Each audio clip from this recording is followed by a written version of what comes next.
చేసుకోవడానికి పరిణయం కోసమై వేచి చూస్తూ ఉంటుందన్నమాట. ఎందుకు? లోక కళ్యాణార్థం కావాలి అని చెప్పి. అలా మన స్వామి ప్రతిష్ఠీకృతమైనటువంటి ఈ రెండవ సంవత్సరం ఇప్పటికీ 2 సంవత్సరాలు పూర్తిగా వస్తున్న వేళ స్వామి ఎదురు సన్నాహ మహోత్సవంలో మరలా మీరే ఎదురుపడ్డారు.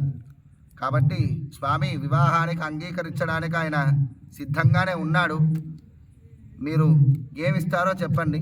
వివాహం చేసుకోవాలో వద్దా ఆలోచిస్తాం. మీకేం కావాలో చెప్పండి. ఈ ఊరు కావాలి. ఏ ఊరు కావాలి? తిరుమలాయపాలెం కావాలి. తిరుమలాయపాలెమే కాదు, పక్కన పిండిపోలు అటు పక్క ఒక ఊరు చాలండి మాకు. ఒక ఊరు చాలు మాకు. మా అమ్మకి ఏది కావాలంటే అవి ఇవ్వడానికి మేము సిద్ధంగానే ఉన్నాం. మీ అమ్మాయికి కాదు, మా స్వామి గురించి అడుగుతున్నాం. మీ స్వామికే మేము ఇస్తామని చెప్తున్నాంగా. సరే, మీకు మేము దానికి చక్కగా అంగీకరిస్తూ ఉన్నాం. ఈ గ్రామాన్ని మాకు ఇస్తూ అన్నందుకు. అయితే ఈ రిజిస్ట్రేషన్ పేపర్లు ఏమన్నా కూడా సంతకం పెట్టండి ఫస్ట్, తర్వాత కళ్యాణంలో. ఓ మనకేం తక్కువ, అమ్మాయిలకు వచ్చాడు మంది. శ్రీకృష్ణావతారంలో తెలియదా మీకు? మేము అలాంటి అబ్బాయిలకు మేము ఇవ్వం. ఏకపత్ని వ్రతుడు అవుతే మీరు చెప్పండి. మా స్వామి ఏకపత్ని వ్రతుడే అని మీరు ఇప్పుడు చెప్తున్నారు. మేము అడిగిన తర్వాత చెప్తున్నారు. ఏదైనా అడిగిన తర్వాత ముందే చెప్పాం. మా అలాంటి వాళ్ళకే మేము ఇస్తాం, అంతేగాని క్వశ్చన్కి ఆన్సర్ చెప్పాలి. పక్క వాళ్ళకి లైన్ వేసే వాళ్ళకి మేము ఇవ్వం. మా స్వామి మర్యాద పురుషుడని మేము ముందే చెప్పాం. స్వామి మా స్వామి మర్యాద పురుషుడని ముందే చెప్పాం మేము. అలాంటి వాడైతే మీరు మీకు ఆ భావన ఉంటే అవసరం లేదు. మరి ఒకసారి నిరూపించుకోండి. మరి ఎక్కడన్నా ఆల్రెడీ రామాయణంలో మీకు తెలిసే ఉంటుంది చరిత్ర. శ్రీరాముని చరిత్ర ఎలాంటిది అంటే, ధనుర్బాణాలని అమ్మ కోసమై వెళ్ళి చక్కగా భగవంతుణ్ణి నారాయణ స్వరూపంగా వచ్చినటువంటి రామనారాయణుడే సాక్షాత్తుగా శ్రీ సీతా మహాలక్ష్మి అమ్మవారికి ఆ ధనుర్బాణాన్ని శివధనుస్సును విరిచి మరీ స్వామి అమ్మవారు ఇరువురు ఏకమైనటువంటి చరిత్ర మన రామాయణంలో వింటూనే ఉన్నాం మనమంతా. ఆ భగవంతుడి యొక్క కృపా వాత్సల్యం, ఎవరు కూడా భగవంతుణ్ణి ఆర్తితో ప్రేమించిన వారిని రక్షిస్తాడు తప్ప ఇంకా వేరే వంక చూసేటటువంటి స్వామి కాదు ఆ స్వామి. మీ అందరికీ శూర్పణఖ యొక్క కథ అందరికీ తెలిసినదే కదా. మరి దాని గురించి తెలిసాక కూడా మీరు అడుగుతున్నారంటే మీకు చాలా అనుమానం ఉంది సుమా. అటువంటి అనుమానాలు మా భగవంతుడు తట్టుకోలేరు. అంటేనే అనుమానాలకు పెట్టు అనమాట. అందుకని మేము మా అమ్మాయిని ఇస్తున్నాం కాబట్టి 100 రకాల అనుమానాలతో మేము వ్యక్తపరుస్తాం. మీరు అవన్నీ తీర్చాల్సిందే. ఎందుకంటే చేసుకుందాం అనుకుంటున్నారు కాబట్టి అవన్నీ తీర్చండి. చేసుకుందాం అనుకోవట్లే, మీరు అడిగారు కాబట్టి ఆలోచించి చేసుకుంటున్నాం అంతే. అంతే, ఆలోచించారు కదా మొత్తాన్ని చేసుకుందామని. అంతే కదా, అడిగితే ఏది లేదని అనుకోకూడదు. భగవంతుడు ఏమంటాడు? ఏది అడిగినా ఇవ్వడానికే సిద్ధంగా ఉంటాడు. ఆ వరం మీరు అడిగారు, ఆయన ప్రసాదించాడు. మాకు ఇష్టమే అలా అవుతే, అందుకే మేము చేసుకుంటా ఉన్నాం. సిద్ధం కదా. చక్కగా వివాహానికి వివాహాగారం ప్రవేశ్య చక్కగా స్వామికి అమ్మవారికి ఇరువురికి కూడా వివాహం అంగీకారం అవ్వడానికి చక్కగా అమ్మాయి తరపు వాళ్ళు ఈ గ్రామాన్ని స్వామికి చక్కగా అందిస్తూ, గ్రామంలో ఉండేటువంటి భక్తులందరినీ కూడా, గ్రామంలో ఉండేటువంటి ప్రతి ప్రాణిని కూడా కాపాడేటువంటి శక్తిని మాకందరికీ, మీ యొక్క కృపని వాత్సల్యాన్ని మా అందరి యందు ఉంచి మమ్మల్ని, మా కుటుంబాన్ని, ప్రతి ప్రాణిని కూడా కాపాడు స్వామి అని చెప్పి మనం అందరం స్వామిని కోరుతూ ఉన్నాం. అమ్మవారి తరపున మీరందరూ కూడా అమ్మవారి తరపున ఉండి స్వామిని. అయితే ఈ గ్రామం కూడా అమ్మవారిదే, మీ అందరికీ తెలుసునా అమ్మవారి యొక్క చరిత్ర.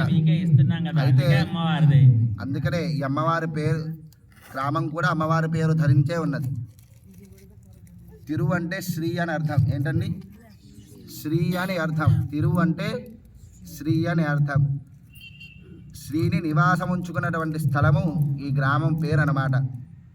దానికి అందుకే తిరుమలాయ పాలెం. తిరు అనగా శ్రీ అని అర్థం. ఆ నివాస స్థానం ఇది కనుక స్వామి చక్కగా నా శ్రీ ఇక్కడే ఉంది, నేను కూడా ఇక్కడే ఉంటాను అని చెప్పి ఆ స్వామి సరిగ్గా మనకి 2023న స్వామి చక్కగా ప్రతిష్ఠై మీ అందరినీ కూడా అనుగ్రహించడానికి సాక్షాత్తుగా వైకుంఠం నుంచి ఇక్కడికి విచ్చేసి అందరి సమక్షంలో ప్రతిష్ఠ అయ్యి అమ్మవారి యొక్క శాంతి కళ్యాణం చేసుకొని మన గ్రామాన్ని ఆ స్వామి కాపాడుతూ ఉన్నాడు. ఆ యొక్క ప్రక్రియని ప్రతి ఏటా కూడా మనం వార్షిక బ్రహ్మోత్సవంలా చేస్తూ ఉంటాం అన్నమాట. ఆ యొక్క విధానంగా ఇప్పుడు దీంట్లో ఎదురు సన్నాహ మహోత్సవాన్ని సరదాగా మనం అందరం చక్కగా ఉత్సాహంగా ఉత్సవాన్ని చేసుకుంటాం. ఇదంతా కూడా కేవలం ఎదురు సన్నాహం అనగా ఎదురెదురుగా ఉండి అమ్మవారి యొక్క గుణగణాలను తెలుసుకోవడం, స్వామి యొక్క ప్రేమ వాత్సల్యాన్ని తెలుసుకోవడం, స్వామి యొక్క గుణగణాలను తెలుసుకోవడం, అమ్మవారి యొక్క వాత్సల్య భక్తిని తెలుసుకోవడం అనగా అమ్మవారు మన మీద, స్వామివారు మన మీద చూపించేటువంటి ప్రేమ, అనురాగాలు, ఆప్యాయతలు, శక్తి ఎలాంటిది అని తెలుసుకోవడం అన్నమాట. అటువంటి అన్నీ కూడా ఇప్పుడు మనం తెలుసుకున్నాం. మా యొక్క స్వామి, ఈయన పేరు శ్రీరామచంద్రమూర్తి. ఈయన దశరథ మహారాజుని యొక్క కుమారుడు. ఈ స్వామి అయోధ్య నుంచి సుమారు ప్రపంచమంతా కూడా స్వామి యొక్క మహిమతో కూడి ఉన్నటువంటి ప్రపంచమే ఇది.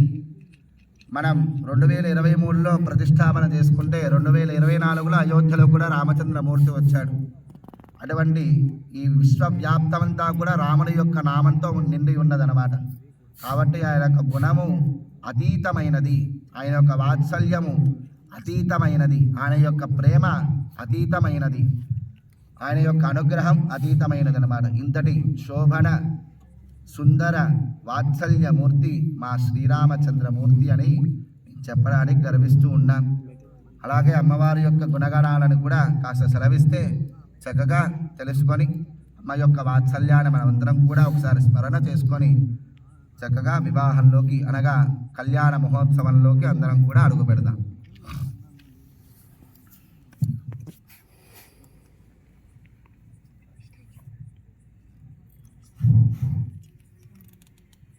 మా అమ్మ